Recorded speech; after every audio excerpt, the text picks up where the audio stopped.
नमस्कार दोस्तों, मेरा नाम है प्रभाकर विक्रम। मैं स्वागत करता हूं आपका अपने यूट्यूब चैनल एफएम ज्ञान पे, जहां पर मैं और आप financial and marketing related topic पे बात करते हैं और अपनी हर नई वीडियो के साथ कोशिश करते हैं आपको कुछ नई जानकारी दे सकें, कुछ नई एजुकेशनल टॉपिक पे बातें बता सकें।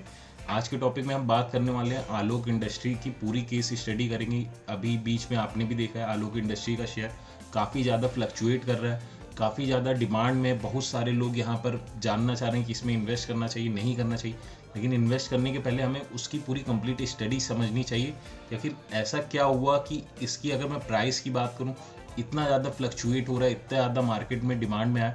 तो चलिए आज हम इसकी पूरी केस स्टडी करेंगे। अगर वीडियो पसंद आए और चैनल पे आप पहली बार आए तो वीडियो को लाइक करके चैनल को सब्सक्राइब कर लीजिएगा। वीडियो स्टार्ट करने से पहले एक छोटी सी जानकारी आपको देना चाहूँगा। अगर आप HDFC या HDFC AMC में शेयर में पैसे लगाना चाहते हैं तो उसके पहले आप हमारा वीडियो ज़रूर देखिएगा। उन दोनों पे भी हमने पूरी केस स्टडी करी हुई है, उसका लिंक आपको मैं डिस्क्रिप्शन में और आई बटन में दे दूंगा। तो चलिए आज के टॉपिक पे हम आते हैं। यहाँ पर हम समझते हैं आलोक इंडस्ट्री के बारे में। पहले हम समझेंगे यहाँ पर क्यों इतना ज़्यादा प्राइस में फ्लक्चुएशन आया। ये एक ऐसी कंपनी, अगर मैं बात करूँ 1 अप्रैल की मैं बात करता हूँ, अभी 2020 की मैं बात करूँ तो ये 4 रुपये के करीब ट्रेड हो रहा था, सिर्फ 4 रुपये में। और अगर आज की मैं बात करता हूँ प्रेजेंट, आज जिस दिन मैं वीडियो बना रहा हूँ 15 अगस्त, आपको भी पता है इंडिपेंडेंस डे है। आज के दिन मैं ये वीडियो बना रहा हूँ, आज ये 30 रुपये के करीब पे ट्रेड पे दिखा रहा है। हालांकि आज का डाटा नहीं है, मार्केट क्लोज हो चुका है। लास्ट मार्केट ओपन डे की अगर मैं बात करूँ जो कि कल था, तो उसके हिसाब से 30 रुपये दिखा रहा है। मतलब क्या हुआ है ऐसा कि वो 4 रुपये का शेयर 30 पे अभी आके रुका हुआ है। और अगर मैं बात करूँ, ये शेयर एक टाइम में 107 रुपये 8 रुपये पे भी ट्रेड होता था। ये तब की बात थी जब आलोक इंडस्ट्री खुद आलोक इंडस्ट्री हुआ करती थी, जब रिलायंस के साथ रिलायंस ने इसमें स्टेक नहीं था रिलायंस का। तो यहाँ पर पहले समझते हैं आलोक इंडस्ट्री के बारे में थोड़ा सा कि क्या चीज़ें थी। कुछ डाटा मैं आपको बताना चाहूँगा। जैसे कि आलोक इंडस्ट्री जो है 1986 में ये कंपनी लाई गई थी, ये कंपनी लॉन्च हुई थी, टेक्सटाइल के बेस पे थी। यहाँ पर जो कपड़े की अगर मैं बात करूँ, ये बनते थे, टेक्सटाइल होते थे, इनकी खुद की मैन्युफैक्चरिंग भी होती थी, प्रोडक्शन होता था। और उसके बाद ये स्टॉक मार्केट में लेकिन इनलिस्ट हुई थी 1993 में। उसके बाद से ये धीरे धीरे अपर सर्किट लेता गया और बढ़ते हुए, जो मैंने आपको पहले बताया था, 108 रुपये तक गया था शेयर इसका। लेकिन उसके बाद क्या हुआ कि यहाँ पर इन्हें थोड़ा सा लॉस देखने को मिला। लॉस के पीछे लगातार का कुछ रीज़न था। कंपनी ने क्या करा, कोशिश करी अपने को एक्सपेंशन में लाने की। आपको भी पता है जब भी कोई कंपनी एक्सपेंशन करना चाहती है किसी भी टाइप का, अगर कोई भी वो प्रोजेक्ट लेके आना चाहते हैं, चाहे वो अपने स्टोर खोलना चाहते हैं, तो यहाँ पर उनको पैसों की ज़रूरत होती है। अब पैसे अगर मैं बात करूँ कहाँ से उन्हें मिल सकते हैं, तो पैसे 3 जगह से मिल सकते हैं। एक हो गया आपको प्रॉफिट जितना भी हुआ है कंपनी का, उसमें से कुछ हिस्सा निकाल के हमने वो एक्सपेंशन प्लान में डाल दिया। दूसरा हो गया डेप्थ हो गया हमारा, या फिर हमने कहीं से कर्जा लिया और वो सारे हमने एक्सपेंशन प्लान में डाल। तीसरा है हमारा इक्विटी प्रोसेस, यानी कि हमने अपने कंपनी के जो प्रमोटर के पास शेयर थे उसको प्लेज किया या उसको मैंने बेच दिया, कम कर दिया, और उसके बदले में हमने मार्केट से पैसा उठा लिया और हमने अपना एक्सपेंशन यहाँ पर करा। तो कंपनी ने क्या करा था कि इन्होंने कोशिश करी थी स्टोर, यहाँ पर रिटेल स्टोर खोलने की सोची थी कि हम एक्सपेंशन जो कर रहे हैं उसमें हम अपना रिटेल स्टोर खुद का खोलेंगे और उसके थ्रू हम अपने जो खुद की मैन्युफैक्चरिंग है, जो भी हम यहाँ पर टेक्सटाइल बनाते हैं, उसको हम अच्छे से बेच सकेंगे। तो यहाँ पर एक्सपेंशन इन्होंने भी किया, लेकिन इन्होंने कैसे करा, इन्होंने डेप्थ का प्रोसेस यूज़ किया। इन्होंने क्या करा कि डेप्थ लिया बाहर से, थोड़ा सा इन्होंने लिया लोन, और इसके बाद इन्होंने एक्सपेंशन चालू करा। अगर मैं बात करूँ इंडिया में तो 350 स्टोर इन्होंने खोल दिए थे। H&A नाम से ब्रांड से इन्होंने स्टार्ट किया था और 350 चेन अगले 2 से 3 साल में इन्होंने स्टार्ट करके खोल ली थी 350। लेकिन इसी के साथ साथ अगर मैं बात करूं अमेरिका की, तो यहाँ पर अमेरिका में भी इन्होंने 220 स्टोर करीबन खोल लिए थे और वहाँ पर नाम था स्टोर 21 नाम से इन्होंने एक चेन लॉन्च करी थी जिसके 220 स्टोर इन्होंने खोले थे। बट अगर मैं इसकी बात करता हूँ तो कहीं ना कहीं ये बहुत ज़्यादा प्रॉफिटेबल बिजनेस इनके लिए नहीं साबित हुआ। ये जो एक्सपेंशन था सही से वर्कआउट नहीं करा इनका। इनको धीरे धीरे अपने सारे स्टोर पे ताला लगाना पड़ा। चाहे मैं बात करूँ इंडिया की, चाहे मैं बात करूँ अमेरिका की, इन्होंने सारे स्टोर पे ताला लगाया, बेच दिया, क्योंकि कंपनी को प्रॉफिट नहीं हुआ, उल्टा कंपनी को नुकसान होने लगा। अगर मैं कंपनी के डाटा की मैं थोड़ी सी बात करूँ, जैसे कि अगर आपको पता है कि अगर यहाँ पर नुकसान होता है उसका मेन रीज़न क्या है, क्योंकि कंपनी ने डेप्थ लिया हुआ है। अगर मैं यहाँ पर डेप्थ टाइम पे नहीं पे कर पाऊंगा, मेरा डेप्थ से ज़्यादा सबसे बड़ी चीज़ होती है इंटरेस्ट बढ़ता जाता है। क्यों? क्योंकि इंटरेस्ट हमारा सबसे ज़्यादा होता है यहाँ पर अगर हम किसी से लोन ले रहे हैं कॉर्पोरेट में, क्योंकि बहुत ज़्यादा बड़े अमाउंट का लोन लेते हैं। तो अगर मैं बात करूँ 2007 में तो 3,300 करोड़ के करीब इनका इंटरेस्ट था। जो कि ये 2017 तक पहुंचते पहुंचते 30,000 करोड़ के करीब पहुंच गया, यानी 800% तक का इनका ये चीज़ बढ़ा था। डेप्थ जो है 800% की बढ़त देखने को मिली थी, क्योंकि ये यहाँ पर अपना टाइमली पैसा नहीं पे कर पा रहे थे। अगर यही चीज़ मैं बात करूँ खाली इंटरेस्ट की, तो ये 2007 में 142 करोड़ था, यानी कि 2007 में 142 करोड़ था। बट क्योंकि ये नहीं पे कर पा रहे थे, तो ये बढ़ते बढ़ते बढ़ते बढ़ते 2015 में 3,513 करोड़ हो गया। आप खुद ही सोच सकते कि जो मेरा इंटरेस्ट एक्चुअली मुझे पे करना था, उससे मैं लगभग कितना गुना ज़्यादा यहाँ पर मुझे इंटरेस्ट पे करना पड़ रहा है। तो ये सबसे बड़ी दिक्कत आई यहाँ पर कंपनी में।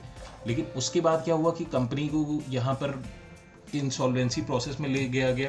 कंपनी को ये कहा गया कि पहले इसको पैसा, क्योंकि ये डिफ़ॉल्ट घोषित हो चुकी थी, तो जो हमारे सरकार की तरफ से या जो हम बात करें जो कोर्ट है उसकी तरफ से जो फैसला आया था, उसके हिसाब से ये था, इनको इंसॉल्वेंसी प्रोसेस के लिए भेज दिया गया था। जिस भी बैंक ने इन्हें पैसा दिया था, जैसे कि SBI और अपने हमारे कुछ 1-2 बैंक्स ने और भी पैसा इन्हें दे रखा था। तो इंसॉल्वेंसी प्रोसेस में क्या हुआ था कि रिलायंस कंपनी, आपने नाम सुना होगा, रिलायंस हो गया, और यहाँ पर GM फाइनेंशियल कंपनी थी। इन दोनों ने मिल के यहाँ पर कंपनी के लिए 5,050 करोड़ रुपए रेस किया, यानी कि 5,050 करोड़ रेस किया। और इसमें प्लान ये था कि 500 करोड़ कंपनी के इन्वेस्टमेंट में जाएगा, बाकी सारा पैसा जो है बैंक के पास जाएगा। हालांकि बैंक के सारे पैसे नहीं रिकवर हुए, लेकिन कम से कम उन्हें कुछ पैसा मिला। इस वजह से यहाँ पर ये कंपनी ऐसे फिर आगे बढ़ने लगी, जिसकी वजह से रिलायंस का इसमें 27% के करीब स्टेक हो गया, और इसी के साथ साथ GM फाइनेंशियल का स्टेक हो गया। आपको ही पता है अभी कोविड टाइम चल रहा था, कहीं ना कहीं टेक्सटाइल जो है बहुत ज़्यादा, यहाँ पर हम क्या ही बनाते, बट यहाँ पर मुकेश अंबानी सर को यहाँ पर अपॉर्चुनिटी दिखी, क्योंकि आपको ही पता है PPE किट पहले चाइना से इंपोर्ट हो रही थी या बाहर से हो रही थी, जिसकी क्वालिटी बहुत अच्छी नहीं थी। और साथ ही साथ अगर मैं बात करूँ चाइना इंडिया के जो यहाँ पर टेंशन चल रहे थे, जो वॉर की बातें चल रही थी, थोड़ा बहुत यहाँ पर सिचुएशन अच्छी नहीं थी। हमने अभी बहुत सारी चीज़ें बैन करी चाइनीज, तो PPE किट हमारी खुद की होम प्रोडक्शन हो, यहाँ पर हम लोग इस चीज़ को बढ़ावा देने लगे। तो इस चीज़ का बढ़ावा मिलते ही इसे PPE किट यहाँ पर आलोक इंडस्ट्री में काफ़ी तेज़ी में बनने लगी। जो PPE किट अगर मैं बात करूँ चाइना से इंपोर्ट होकर आती थी, अगर एक पीस की प्राइस लगभग 2,000 के करीब होती थी, वही PPE किट अभी आलोक इंडस्ट्री से 650 रुपये में कहीं ना कहीं मिल रही है। तो ये बहुत अच्छा बिजनेस हुआ। लेकिन अभी ये चीज़ अगर मैं बात करूँ, कंपनी ने 2019 लास्ट क्वार्टर के बाद से अभी तक कोई भी अपनी फाइनेंशियल या बैलेंस शीट यहाँ पर पब्लिक नहीं करी है। तो अभी हमें भी नहीं पता है कि आखिरकार कितना अच्छे से ये मॉडल चल रहा है इनका, कितना सही मॉडल होगा इनका, क्या कितना प्रॉफिट ये कमा पा रहे हैं, कितना ये चीज़ों ने लॉस की परिस्थितियों को बदली होगी। तो यहाँ पर अभी हमारे पास क्योंकि वो डाटा नहीं है, कंपनी ने डाटा हमारे लिए पर्टिकुलर नहीं किया है, तो हम वो चीज़ नहीं जानते हैं। लेकिन हाँ, कहीं ना कहीं अब आपको भी पता है मुकेश अंबानी अगर यहाँ पर आए हैं तो कहीं ना कहीं बिजनेस को ये आगे लेके जा सकते हैं। उनके पास एक प्रोसेस और है, आपको भी पता है जियो मार्ट अभी खोला गया है। इसके साथ साथ उन्होंने रिटेल में भी आने की कोशिश कर रही हैं। रिलायंस अभी आपको भी पता है बहुत तेज़ी में आने वाला है। तो यहाँ पर आलोक इंडस्ट्री के लिए वो यूज़ कर सकते हैं कि वहीं पर उनका खुद का मैन्युफैक्चरिंग हो रही, और ये सारे कपड़े उनके खुद के ही बन के अपने रिलायंस रिटेल के थ्रू, रिलायंस ट्रेंड के थ्रू, जियो मार्ट के थ्रू बेच सकते हैं। और इसके साथ साथ आलोक इंडस्ट्री के लिए भी काफ़ी सारा प्रॉफिट हो सकता है यहाँ पर। तो थोड़ा सा ये पूरा हो गया कंप्लीट केस स्टडी, जिसमें मैंने आपको आलोक इंडस्ट्री की शुरुआत से लेकर आखिरी तक की सारी चीज़ें बता दी हैं, कैसे क्या क्या सारी चीज़ें प्रोसेस हुई हैं और अभी कैसे हो रही हैं। थोड़ा सा हम इसी के साथ साथ हल्का सा स्क्रीन पे भी देख लेंगे अपने डाटा को, ताकि हमें थोड़ा सा शेयर का एनालिसिस भी हो जाए कि अभी हमें क्या करना चाहिए। जैसे कि आप देख रहे हैं आलोक इंडस्ट्री 35 रुपीज़ 40 पैसे पे ट्रेड हो रहा है, लगभग -5% की गिरावट कल के दिन देखने को मिली है, 5% की गिरावट खाली। और अगर मैं बात करूं मार्केट कैप की, तो 7,000 करोड़ 7,825 करोड़ का मार्केट कैप है इनका, यानी कि कम है लेकिन काफ़ी अच्छा मार्केट कैप हम कह सकते हैं। अगर यहीं पर इंडस्ट्री पी की बात करते हैं तो 4.19 है, और पी की बात करूं तो 1.37 दिखा रहा है। इससे अभी बहुत ज़्यादा डाटा हमें नहीं समझ में आएगा, क्योंकि फंडामेंटली कंपनी नहीं रन हो रही। इधर बीच में जो रन हो रही वो खाली रिटेल इन्वेस्टर की वजह से हो रही, क्योंकि हम और आप बहुत तेज़ी में इसमें पैसा इन्वेस्ट करने के लिए जा रहे हैं रिटर्न के लिए। आप यहाँ पर देख सकते हैं रिटर्न का मैंने ग्राफ खोल रखा है, आप देख सकते हैं। अगर चाहे मैं एक दिन की बात करूँ, 1 महीने, 3 महीने, 6 महीने, 1 ईयर, 2 ईयर, 500,000% का रिटर्न दे रही है, मतलब बेहतरीन रिटर्न दे रही है। लेकिन यहाँ पर रिटर्न क्यों आ रहे हैं? कंपनी का फंडामेंटल हमने अभी देखा समझा कि सिर्फ बिजनेस रन कर रही थी। लगभग 7-8 साल से कंपनी लॉस में है, और अभी भी क्योंकि उसकी डाटा हमारे सामने नहीं आए तो हमें नहीं पता है कि कंपनी लॉस में है कि नहीं है, प्रॉफिट में है कि नहीं। हाँ, ये है कि कंपनी अभी थोड़ा सा सही चल रही है। अगर मैं बात करूँ यहाँ पर आपको मैं थोड़ा सा डाटा दिखाऊँ, जो आखिरी डाटा इनका मौजूद है यहाँ पर सितंबर 19 और दिसंबर 2019 का, तो आप नेट प्रॉफिट भी देख सकते हैं, लगातार लॉस आ रहा था कंपनी को। अगर मैं यही बैलेंस शीट में जाऊँ, जो रिजर्व एंड सरप्लस की मैं हमेशा बात करता हूँ कि कंपनी के पास एक्स्ट्रा रिजर्व कितना पड़ा हुआ है, अगर कभी उसे कोई दिक्कत आए वो कंपनी चला सके, तो आप देख सकते हैं वो भी इनका यहाँ पर निगेटिव है। तो कहीं ना कहीं ये सबसे बड़ी चीज़ है हमारे सोचने के लिए। यहाँ पर मैंने आपको पूरा एक डिटेल एनालिसिस करके बता दिया है। अब ये एक तरह से फंड मैं ऐसा बोलूँगा कि हो सकता है ये पैसा मल्टीप्लाई करने का भी तरीका है, ये पैसा डिवाइड करने का भी तरीका है, प्लस और माइनस यहाँ पर नहीं होगा। अगर ये शेयर अच्छे से भागा, आपने पैसा अभी इन्वेस्ट किया, हो सकता है आपका सीधे मल्टीप्लाई करते हो। अगर नहीं सही रहा, चीज़ें सही से नहीं चली, तो ये आपका पैसा सीधे डिवाइड करके लगभग आधे से भी आपको बहुत ज़्यादा नुकसान मिलेगा। तो आपकी जितनी रिस्क एपेटाइट है, अगर आप ऐसे शेयर में लगाना चाहते हैं, कोशिश करना चाहते हैं, पैसा जल्दी छापना चाहते हैं, आप जा सकते हैं, लेकिन आप अपने रिस्क एपेटाइट के हिसाब से ही जाइएगा, क्योंकि अभी इसमें लिक्विडिटी की भी प्रॉब्लम है। तुरंत शेयर यहाँ पर लिक्विडिटी की वजह से भी बहुत लोगों को शेयर बेचना चाह रहे थे, जब हाई सर्किट लगा उन्हें लगा प्रॉफिट बुक करके निकल जाए, लेकिन लिक्विडिटी प्रॉब्लम की वजह से वो भी नहीं कर पाए वो। तो एक लॉन्ग टर्म के लिए भी आप फंस सकते हैं।